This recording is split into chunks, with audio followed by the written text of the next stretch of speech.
요한계시록 하면 떠오르는 여러 미스터리 중 하나, 바로 두 증인인데요. 오늘은 이 두 증인에 대한 아주 흥미로운 해석을 담은 자료를 가지고 좀 깊이 들어가 보려고 합니다. 이 자료가 제시하는 관점이 상당히 독특하다고 들었어요. 네, 맞습니다. 보통 두 증인하면 그냥 문자 그대로 두 사람, 모세와 엘리야 같은 선지자를 떠올리기 쉬운데요. 이 자료는 좀 다르게 봐요. 훨씬 더 상징적인 집단으로 해석을 하고 있죠. 아, 집단이요? 흥미롭네요. 네, 그래서 이들의 정체성, 또 그 활동 기간이라는 1260일, 그리고 이게 마지막 때 사건들과 어떻게 연결되는지 이 자료의 시각을 명확히 따라가 보는 게 오늘 저희 딥다이브의 목표입니다. 좋습니다. 그럼 바로 본론으로 들어가 보죠. 자료를 보니까 두 증인을 여러 가지 상징이랑 연결시키더라고요. 요한 자신일 수도 있고 14만 4천 명, 두 감람나무, 두 촛대. 이게 다 같은 존재를 말하는 건가요? 자료에서는 어떻게 보죠? 특히 그 작은 책을 먹는다는 건 무슨 뜻일까요? 네, 정확히 보셨어요. 이 자료의 핵심 주장은 방금 말씀하신 그 상징들이 결국 하나의 특정 집단, 그러니까 마지막 때에 특별한 사명을 받은 14만 4천 명을 가리킨다는 거예요. 14만 4천 명이요? 네, 그리고 작은 책은 보통 이제 계시록 말씀 자체 또는 영원한 복음으로 해석하는데요. 이걸 받아먹는다는 건 단순히 읽는 걸 넘어서서 성령의 인도를 받아 그 말씀을 완전히 자기 것으로 만들고 또 그것을 증거할 능력과 자격을 부여받는 과정, 뭐랄까 성령의 인침받는 과정을 상징한다고 봐요. 아하, 그러니까 말씀을 체화하는 거군요. 네, 그럼 두 감람나무나 촛대는요? 그건 이제 성령의 능력, 그 기름 부으심을 상징하고요. 또 모세와 엘리야가 언급되는 건 이 14만 4천 명이 행할 권능의 종류를 보여준다고 해석해요. 예를 들면 불을 내뿜어서 대적을 물리친다거나 하늘을 닫아 비를 못 오게 하는 그런 권능들이요. 그렇군요. 상당히 구체적인 해석인데요. 그럼 이 14만 4천 명, 즉 두 증인이 활동하는 1260일, 이 기간은 어떤 시간인가요?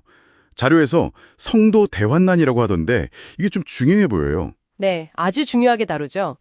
이 1260일을 다니엘서의 마지막 한 일에 그 7년의 전반부 3년 반으로 봐요. 그리고 바로 이 기간을 성도 대환난이라고 부릅니다. 이름 그대로 성도들이 겪는 환난의 시기라는 거죠.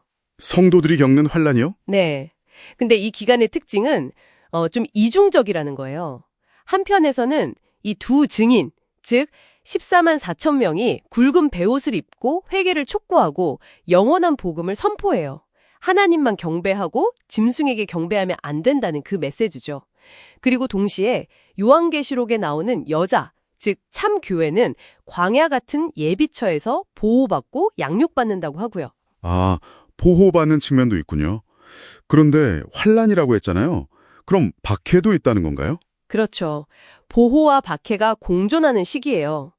자료에 따르면 그러니까 사탄과 그가 내세운 짐승 세력이 성도들을 핍박하고 그래서 일부는 순교에 이르기도 한다고 봐요. 하지만 두 증인 자체, 이 14만 4천 명은 자신들에게 주어진 초자연적인 권능으로 스스로를 보호하면서 1260일 동안의 사명을 끝까지 완수한다고 해석합니다. 보호 속의 증거 활동, 그리고 박해 속의 순교. 정말 복잡한 시기네요. 성전 청량 비유도 이걸 뒷받침하나요? 네, 그가 이 상황을 잘 보여준다고 해요. 성전 안, 즉 참 성도들은 하나님이 측량하시고 보호하시지만 성전 밖 마당, 그러니까 이름뿐인 신자들이나 세상 사람들은 이방인들에게 짓밟히도록 내버려 두어진다는 거죠. 보호와 심판의 경계가 명확하다는 걸 보여준다고 해석합니다. 알겠습니다. 자, 그런데 이토록 강력한 두 증인, 144만 명도 결국에는 죽임을 당한다고 나오잖아요.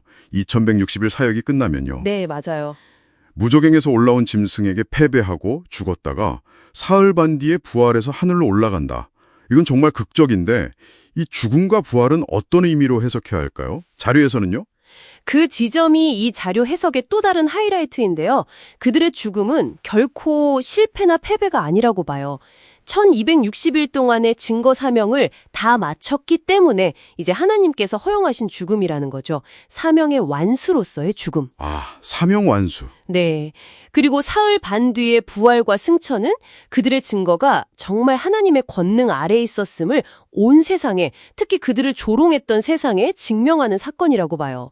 동시에 이게 바로 성경에서 말하는 첫째 부활의 시작을 알리는 신호탄이라고 해석하고요. 이들의 죽음을 보고 기뻐했던 사람들이 부활을 목격하고는 엄청난 두려움에 빠진다고 묘사되죠. 그렇군요.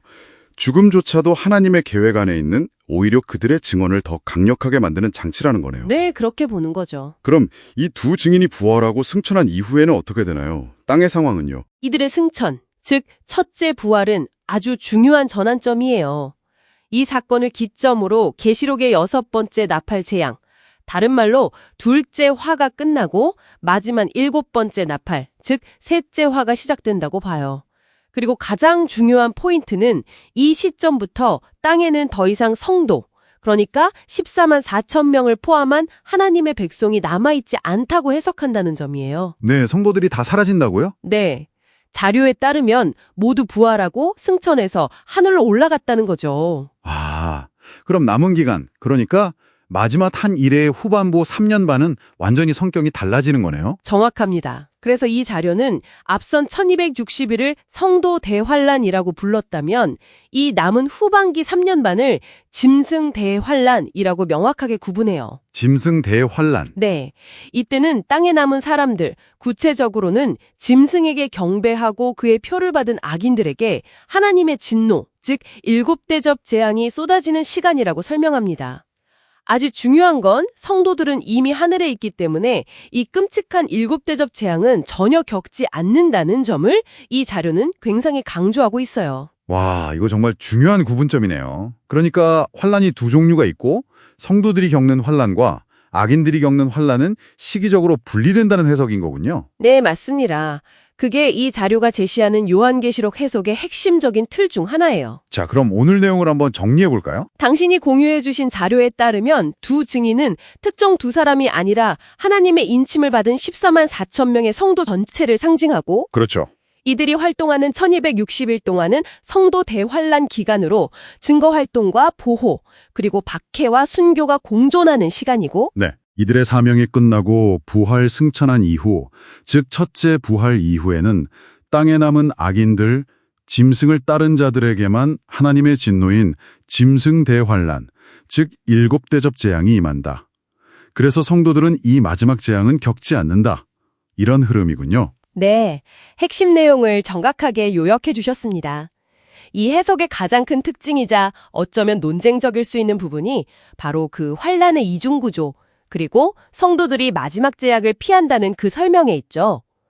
두 증인, 즉 14만 4천 명의 역할은 결국 그 환란의 시간 속에서도 신실하게 하나님의 말씀을 증거하고 또 하나님의 보호하심과 궁극적인 승리를 보여주는 데 있다는 것을 강조합니다. 자, 이 자료의 관점에서 본다면 마지막 때를 준비하는 우리에게 작은 책을 먹는다는 것, 즉 계시록의 메시지를 깊이 이해하고 성령으로 충만해진다는 것이 얼마나 중요한 준비가 될지 생각해보게 되는데요. 청취자에게 오늘날 우리에게 이 작은 책을 먹는 행위가 구체적으로 어떤 의미를 가질 수 있을까요? 단순히 지식을 쌓는 것을 넘어서는 어떤 경험일까요?